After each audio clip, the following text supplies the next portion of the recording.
자, 이번 주에 가장 걱정되는 손님이 하나 옵니다.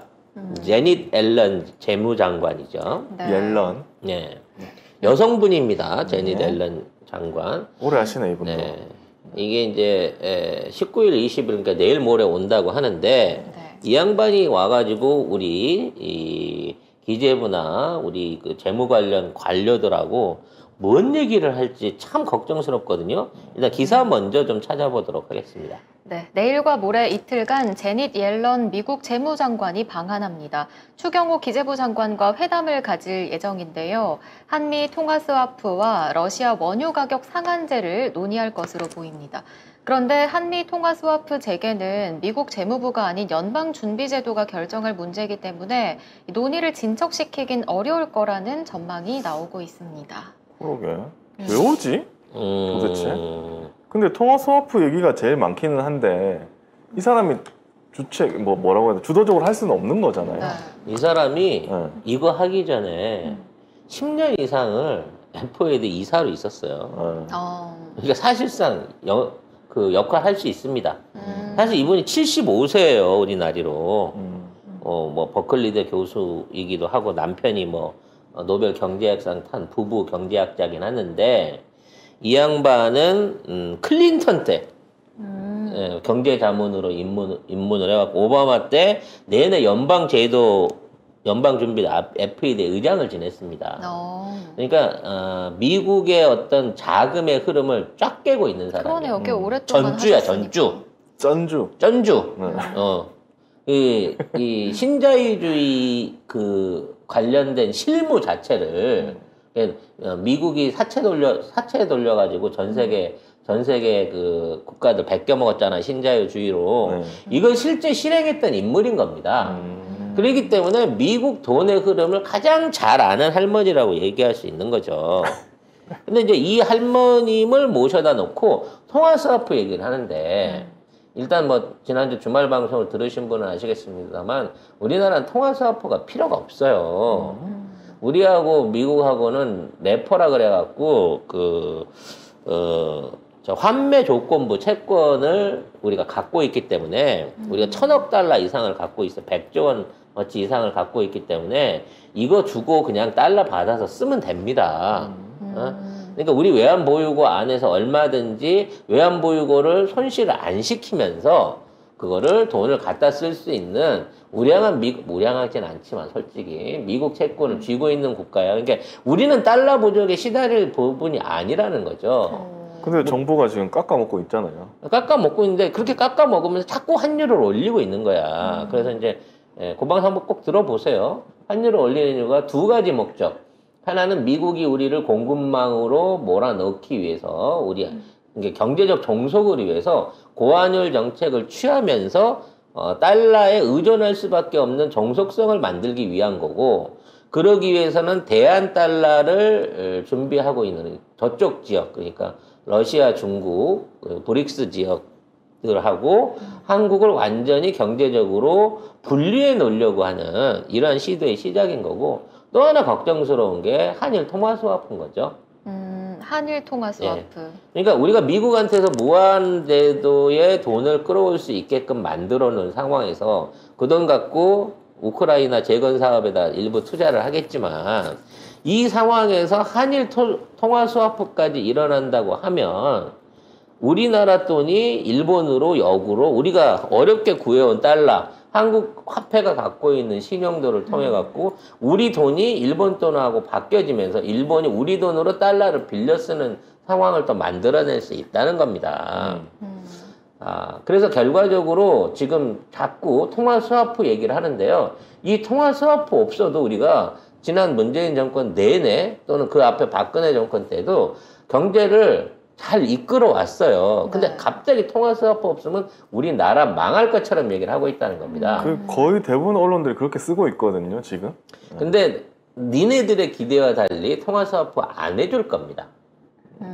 왜냐면 지금 미국도 긴축 통화를 하고 있고 자국 내로 고금리를 통해 갖고 자산들을 회수를 하고 있는, 달러 자산을 회수를 하고 있는데, 지금 있는 상황에서 한국한테 이걸 터주면 한국은 이제 가용 달러가 그리 필요하지 않죠. 빚내서 쓸 만큼 달러가 필요하지 않습니다. 우리 외환보유고 그래도 4천억 달러 아직 넘게 유지하고 있고 우리가 무역수지 흑자를 내고 있기 때문에 달러가 필요하지 않아요. 추가로. 근데 이걸 해주면 분명히 일본 놈들이 나중에 추가로 통화스와프로 해갖고 그때 가갖고 달러를 끌어갈 거다라는 걸 이 사람도 알고 있는 거야.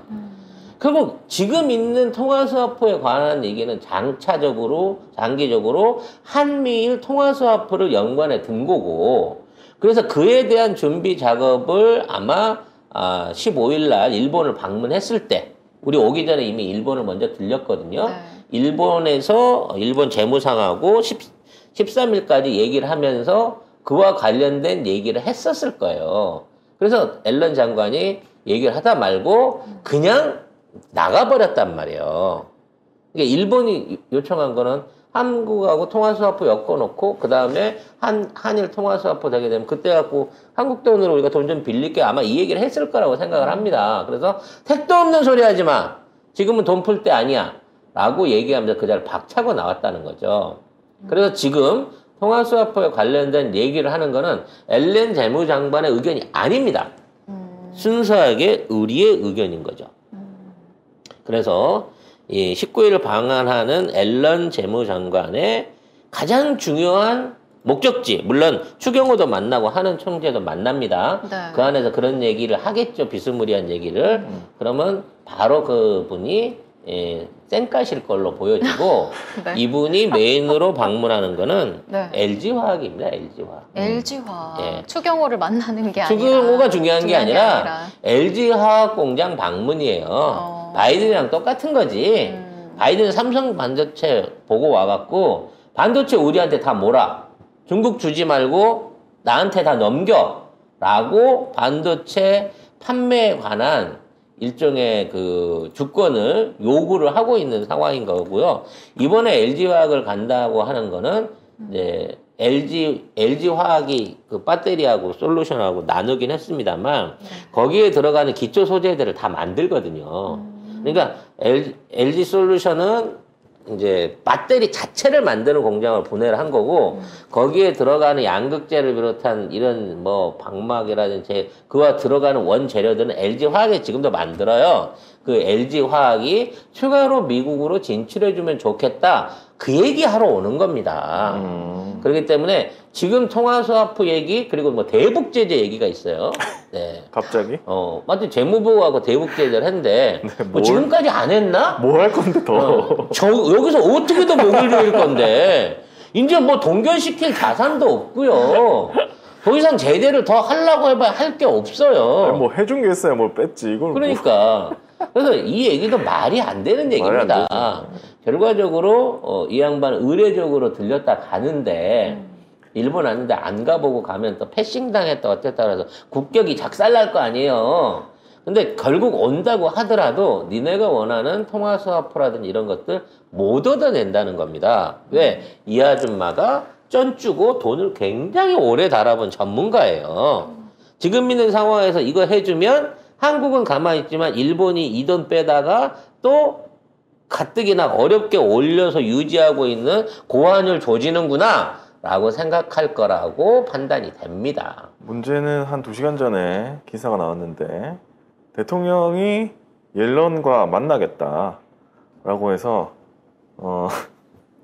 추경호도 안 맥힐 것 같으니까 이제는 안 해주니까 직접 만나려고 하는 거예요. 근데 대통령이 온들 아니 그러니까 앨런이 그러겠죠. 너는 이 나라를 말아먹는 대통령이냐?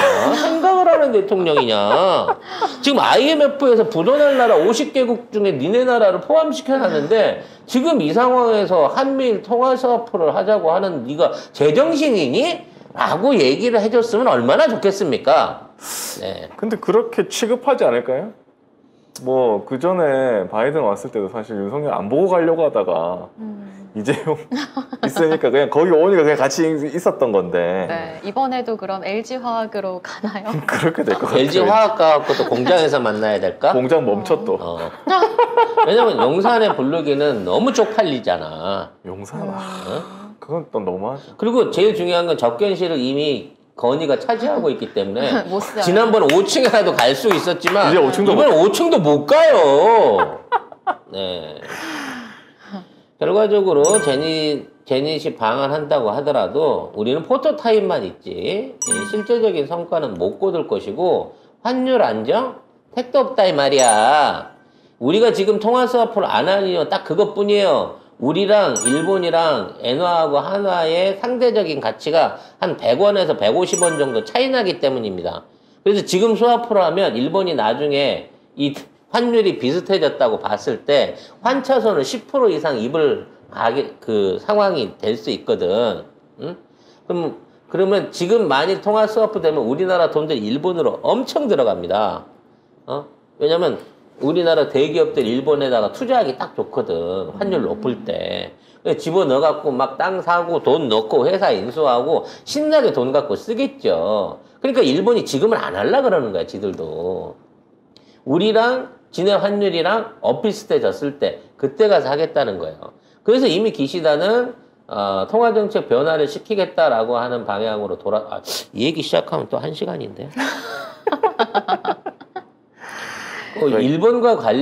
일본에 관련한 기시다의 정책 변화에 대해서 우리가 좀 알아야 되는데, 아무튼 결론만 말씀드릴게요. 그건 나중에 시간 나면 정리해드리기로 하고, 일단 기시다는 현재 폭등하고 있는 엔화 환율을 현재 붙들고 있습니다.